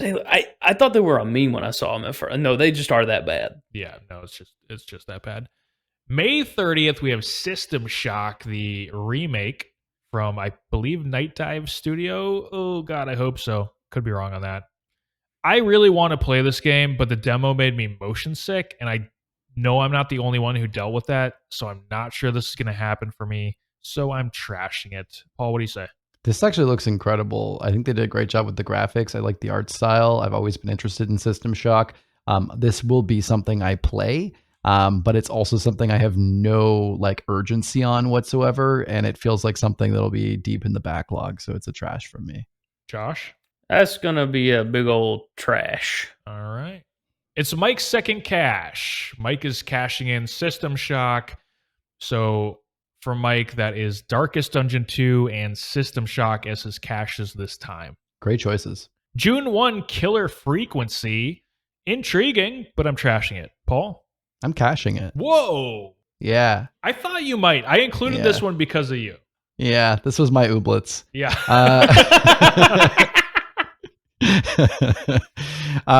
No, dude, I watched the trailer for it. I like the kind of stilted voice acting. Dude, I fucking love this like radio DJ. You're stuck in the booth. You're kind of going around the station. You're trying to solve this slasher thing. I'm not a big puzzle solver, but like word and like logic puzzles like that and trying to like help people out from afar. Very into it. Some of that voice acting too gave me like Edith Finch vibes almost. Like it kind of had that, like a little bit of that vibe. The art style was just funky too on like the tech stuff for the radio. Dude, I'm all in for this. I don't know if I'm gonna buy it, but I want to live in a world where I'm the kind of person who would buy this game.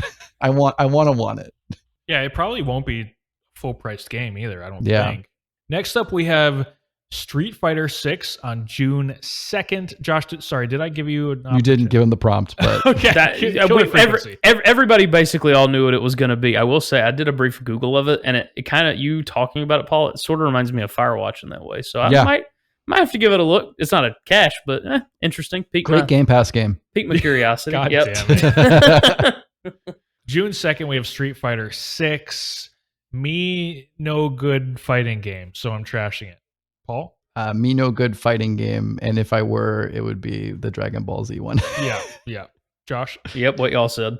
All right, June 6th, Diablo 4. Paul, what are you saying? Nah, I don't know.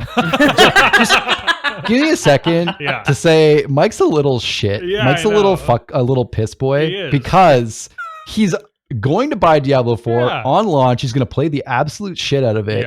And yet he's probably like thinking, well, obviously I'm going to buy Diablo 4, so I don't need to cash that. It fucking counts as a cash, you fucker.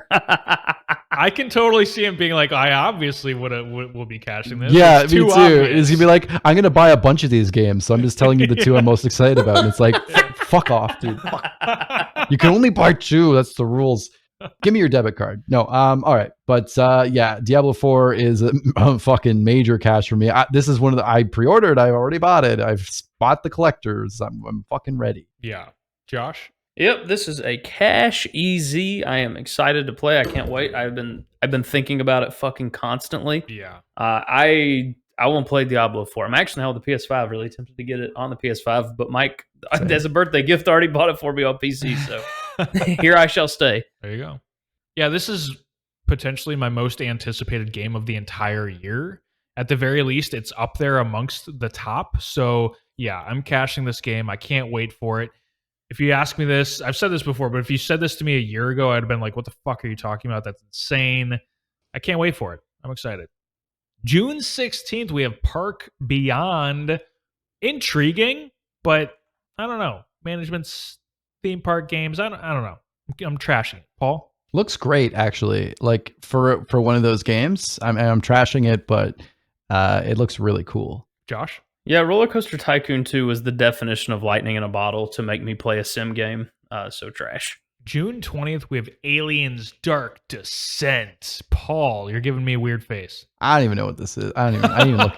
This is one of the only games I didn't even look up. I don't care. Trash. Josh. I hardly looked up any of these fucking things. Second I saw the games on the list, trash. Yeah, trash. June 20th, Crash Team Rumble. I'm likely to eventually play this game, but it didn't quite make my cash list. This is one of those games that I'm going to get it for free eventually, probably when it comes to PS Plus down the road. So I'm not really worried about it at launch. I'll just play it when it's free or like $20 or some shit. So I'm excited about it, but I'm not urgently excited about it. So it's a trash. Paul? Yeah, I mean, I'm still waiting for someone to make a Smash Bros that I don't have to play on the Switch. So I'm in, hopefully, but also fucking Crash. I want to play as characters I like. Why is it? So I don't know if this is going to be it for me. It's the trash. Josh? When are we going to get All-Stars back? It was the closest thing we had. It was cash. It was fun as shit. Playing as Jack was so fucking fun. I'm so mad. Trash.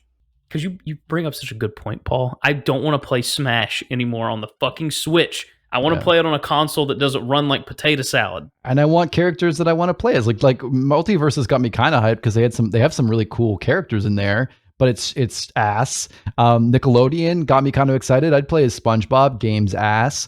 And then finally something that seems like it might be competent. Crash Team Rumble. And I don't want to fucking play as anyone. Yeah, bro. Off. I can't wait to play as the Nitro Squad. I can't wait to play as the Lady Crash or whatever. The lady. Miss Bandicoot. I don't know any characters.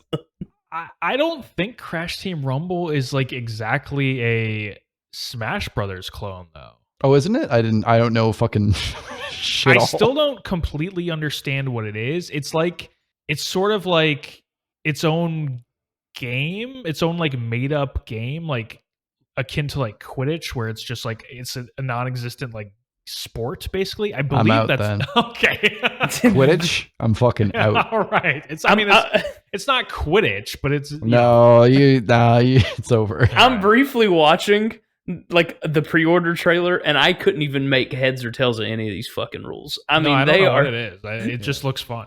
And you've pre-ordered it already, Josh. Holy shit, that was crazy. Yeah. It worked so well. They give you the video after you pay for the pre-order. Yeah. The pre-order trailer looks like they told a bunch of toddlers, go make up a game, and then they filmed a trailer about it. It's ridiculous. All right, June 22nd, Final Fantasy 16. Cash money, baby. Final Fantasy 15 was my first proper entry into the series. I really liked the game, even though I know it was considered a low point in the franchise. But now that I'm enjoying Final Fantasy VII Remake, and with Final Fantasy 16 being fully action combat, the first Final Fantasy game, apparently, although I thought Final Fantasy 15 was pretty action combat, so there we go. But I'm all aboard the hype train. I'm excited. The full medieval setting, like I thought I was really excited about it. Now I'm a little hesitant for some reason because I'm enjoying Final Fantasy VII so much just because it's so different. So that worries me a little bit. But other than that, I'm excited for this game. Cash. Paul? Y'all are making me really jealous that I don't have a PS5 right now. You talking about this game. I'm watching the video. It looks pretty fucking awesome. Yeah. You're kind of getting me into this, like, wanting to play a cheesy Final Fantasy game, and I can't do it. Yeah. So I mean, it's a trash for me, but it's a sad trash. This is an F for me. Paul, you do have a PlayStation 4, right? I know, but like, I just feel like an idiot playing any of these new games. Like, it's like, oh, God of War Ragnarok came out, can't wait to play. No. Here, I have to play it on a PS4. Listen to this. Play Final Fantasy 15. It was made for the PlayStation 4. I think you would like Final Fantasy 15. Isn't that on Xbox too, or am I crazy? 15. I think so. Maybe I don't. Yeah, know. I think that's when they ride around in the car, right? Shit, that might actually be on Game Pass. The Windows version. It was. Yeah. Yeah. It's a good game. Like it's an open world Final Fantasy, so it's very different. But it's, I don't know, man. The music in that game is really good. Like some of the covers, super good. Like there's a Stand By Me cover, really good. That opens the game. A lot of heartwarming moments. It's fun. I recommend it. It got me into Final Fantasy when I was not interested in the franchise at all prior to that. Josh? You already know it's cash. Yeah, I'm big in the Final Fantasy now. It's pretty much got me. 14 is mostly responsible, but there's a little bit of that nostalgia from, I think it was 10 I played well back in the day. there's something charming and heartwarming about it. Like I said in the water cooler, it's adorable. So easy cash. All right. The final game was June 23rd, Sonic Origins Plus. We all trashed it. My picks, locking it in, Diablo 4 and Final Fantasy 16. Josh, also Diablo 4 and Final Fantasy 16. Paul, Killer Frequency and Diablo 4. And Mike, Darkest Dungeon 2 and System Shock. Which means you can't play Diablo 4, unfortunately. Yep, really not sad. allowed. Really sad. It is tragic. Yeah. This is an interesting and intriguing crop of games. You didn't read the last game. I did. I you were looking up presumably Final Fantasy 15 stuff. I was looking up Final Fantasy 16 is coming to Xbox. Yeah. Oh, okay. Yeah. It's not. Oh, right. Yeah, no, it's not. It's PS5 exclusive. Yeah, but Thank they were like, God. there's a 6-month exclusivity. They're like, it'll probably be on PC after, but apparently, no, Xbox. They mad.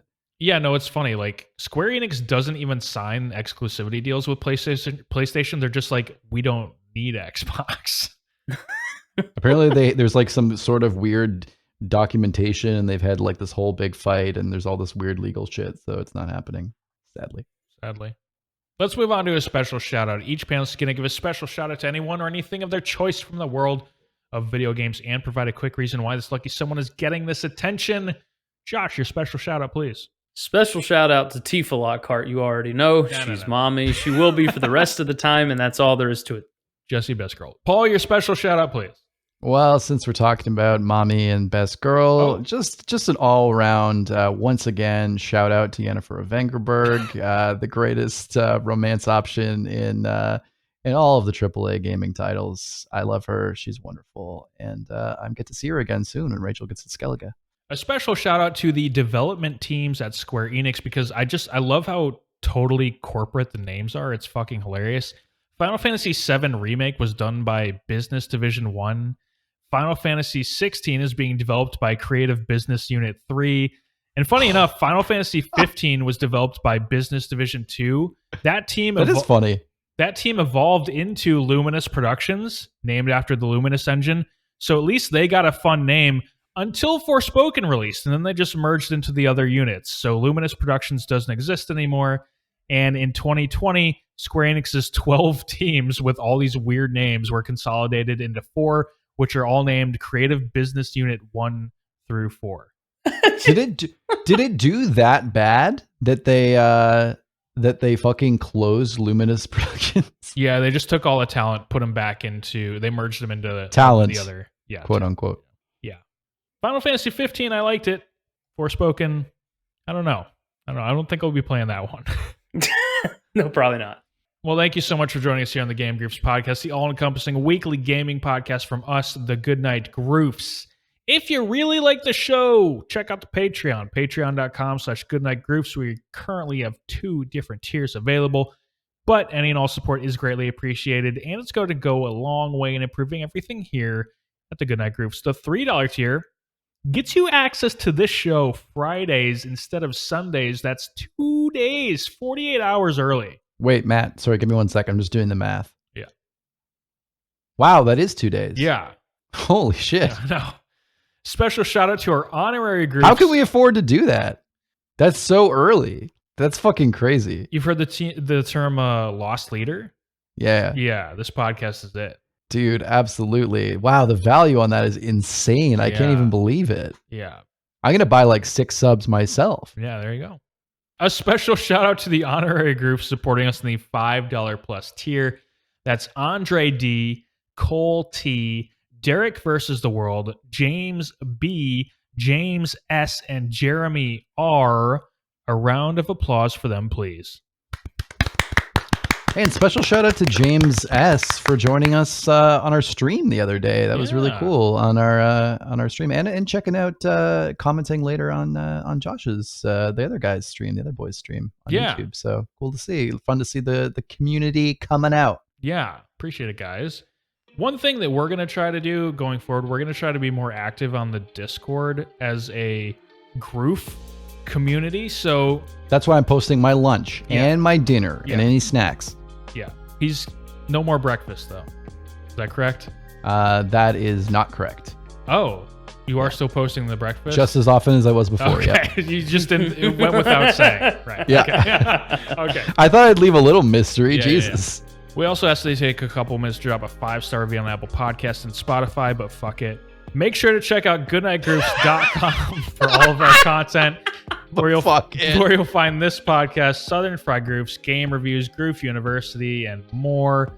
On the website, you're also going to find a link to the Discord we were just talking about. You can hang out with everyone, get the quickest Groof updates, chat with everyone on a daily basis. It's fun. It's good stuff. Talk about game shit. It's fun. Join us. You'll like it. Yeah. Please. I know what you like. Your wife, your family, your kids, your fucking dad doesn't know what you like. I know what you like. Join us. You think you do, and you do. Whoa. Yeah. All right. J. Allen Brack, where is he now? Oh, that's a good question. Where do we think J. Allen... Do we think he's... That's another topic. He's chilling in his mansion. He's cool. He's on Bobby's yacht. Yeah, sipping Mai Tais on the yacht, yeah. Yeah. Before we get out of here, guys, do we have any final thoughts? My neck fucking hurts. So that'll do it for us here today. Gentlemen, thank you for joining me. Take care, everyone.